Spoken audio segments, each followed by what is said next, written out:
അപ്പൊ ഇക്കൊല്ലത്തെ വിഷുവിന് ഷെയറിട്ട് അടിക്കാൻ ആരെങ്കിലും കാശില്ല അല്ലേ? അതിനെല്ലാം നമ്മൾ കണി ഇറക്കണേ. നമ്മളെ നാട്ടുകാരെ പൈസക്ക് അടിക്കും. അപ്പൊ ആരെക്കൊല്ലം കൃഷ്ണനാവാ? ഞാനാവില്ല കേട്ടോ. അതെന്താ അങ്ങനെ പറയണത്? മാവേലിയും ക്രിസ്മസ് അപ്പൂപ്പിനെ നീ അല്ല ആവാറ്, അപ്പൊ നീ കൃഷ്ണനും കൂടി ആയിക്കോട്ടെ. നീ എന്തിനാ എന്നെ നോക്കണേ? എനിക്കൊന്നും ആവാൻ പറ്റൂല.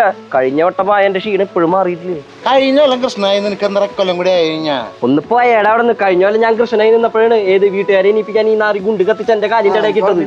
അതും പോരാഞ്ഞിട്ട് കൃഷ്ണന്റെ പൊസിഷൻ ഇങ്ങനെ ക്രോസ് ആയതുകൊണ്ട് എന്തോ ഭയത്തിന് തിരി കത്താണ്ട് 2 ഗുണ്ടെങ്കിലും പൊട്ടാണ്ട് എന്റെ കയ്യിൽ കിട്ടി. അതങ്ങനെ പൊട്ടിയിരുന്നെങ്കിൽ എന്റെ അടിയോ. കണിയുടെ ഉള്ളിൽ 2 ബുൾസയും കൂടി വെറൈറ്റി ഇവനല്ലേ കൊണ്ടെടുത്തെറിഞ്ഞ ഇപ്രാവശ്യം നീ തന്നെ.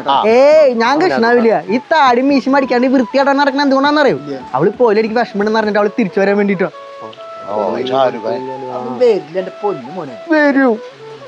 എന്റെ മേത്ത് നീല പെയിന്റ് അടിച്ച് കൃഷ്ണനാക്കണെങ്കിലേ പെയിന്റ് മേടിക്കണൊക്കെ കൂടുതൽ പെയിന്റ് മേടിച്ച് കാശ് ചെലവാക്കേണ്ടി വരും. അതിന് നല്ലത് അവനൊക്കെ. ഞാനാവില്ല പോടാ. ഇവനാകുമ്പോ 5 രൂപയുടെ പേന മേടിക്കാൻ നിബളയാ ഒരു ഡ്രോപ്പ് എടുക്കുക തേക്കുക മച്ചി അത്രയ്ക്ക് ആവശ്യമുള്ളോ? 5 രൂപ പരിപാടി കഴിയും. ഞാൻ കൃഷ്ണനായില്ലേ പാട്ടാരെ പാടാ. കൃഷ്ണന് പാട്ട് പാടാൻ പറ്റുമോ? നിനക്ക് പാട്ട് പാടാം. കണ്ടു ഞാൻ കൃഷ്ണനെ ഗോപാല കൃഷ്ണനെ കണ്ടു ഞാൻ കൃഷ്ണനെ കവത്തിന്. ഇതേ കണ്ണിയാന്ന് വെക്കില്ല, ആൾക്കാർ കെണ്ണിയാന്ന് വെക്കും. ഒരു വാലെടുത്തിട്ട് ഓടിപ്പോവും. ഇത് പോയിട്ട് നേരെ രാജധാനിയിൽ പോയിട്ട് ഇങ്ങനെ ആക്കിയാൽ മതി.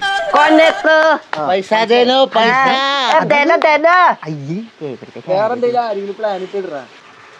ഇതില് കൃഷ്ണനാക്കാൻ പറ്റിയ ഐശ്വര്യമുള്ള മുഖം നിന്റെ മാത്രമല്ലോ. നീ കൃഷ്ണനാവാണെങ്കിൽ ഞാൻ ഗോപിയാവാം. എന്നാ ഞാൻ കൃഷ്ണനാവാം. എന്നാ ഞാൻ കൃഷ്ണനാവാം. അത് വേണ്ട, ഞാനായിക്കൊണ്ട്. ഞാൻ കൃഷ്ണനാവാം. നിനക്കൊന്നും ഇത്ര നേരം പറ്റായിരുന്നില്ലല്ലോ. ഞാനായിക്കൊണ്ട്. ഞാൻ കൃഷ്ണനാവാന്ന്.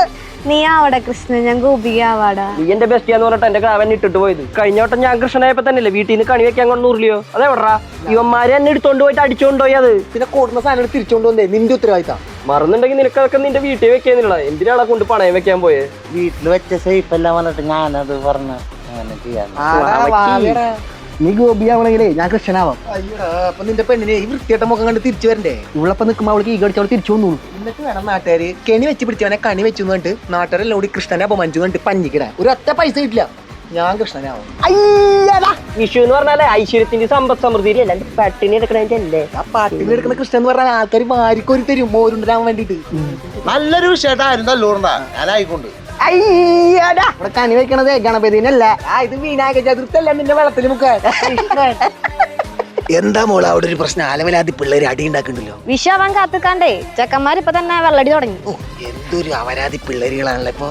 അപ്പാപ്പന്റെ മുണ്ടോടെ മോളങ്ങനെ പോലെ ഒരു മിനിറ്റ്. അയ്യോ അതല്ല മോളെ, ഞാൻ ഷാപ്പിൽ മറന്നു വെച്ചു. ഒന്നും എടുത്തിട്ട് ഒരു അപ്പാപ്പന് നടക്കാൻ വയ്യ.